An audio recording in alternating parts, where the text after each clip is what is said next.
அனைத்து இந்திய அண்ணா திராவிட முன்னேற்ற கழகத்தின் சார்பில் 3வது கட்ட தேர்தல் அறிவிப்புகள் வெளியிடுகிறோம். அறிவிப்பு 1. திரு ஸ்டாலின் தலைமையிலான நிர்வாக திறனற்ற விடியா திமுக ஆட்சியில் கடந்த 5 ஆண்டுகளில் அத்தியாவசிய பொருட்களின் விலைவாசி விஷம்போல் ஏறி மக்கள் கடுமையாக பாதிக்கப்பட்டுள்ளனர். அதேபோல் திராவிட முன்னேற்ற கழக ஆட்சி அமைந்த பிறகு சொத்து வரி, வீட்டு வரி, மின் கட்டணம், குடிநீர் வரி போன்ற பல வரிகள் இந்த அரசால் உயர்த்தப்பட்டுள்ளது. இதனால் மக்களின் அன்றாட குடும்ப சுமை பன்மடங்கு அதிகரித்துவிட்டது. எனவே மக்களின் சுமையை குறைக்கும் வகையில் அனைத்து இந்திய அண்ணா திராவிட முன்னேற்ற கழக ஆட்சி அமைந்தவுடன் ஒவ்வொரு குடும்பத்திற்கும் கருணை தொகையாக 10,000 ரூபாய் வழங்கப்படும்.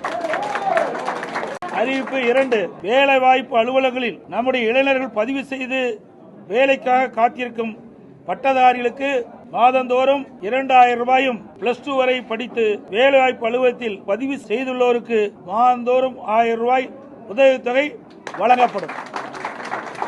அறிவிப்பு 3.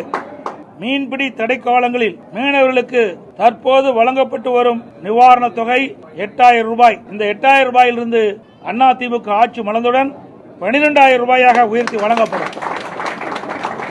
ஒவ்வொரு ஆண்டும் தைப்பொங்கல் அன்று வழங்கப்பட்டு வரும் பொங்கல் தொகுப்புடன் சேர்ந்து 1000 ரூபாய் பொங்கல் பரிசாக வழங்கப்படும்.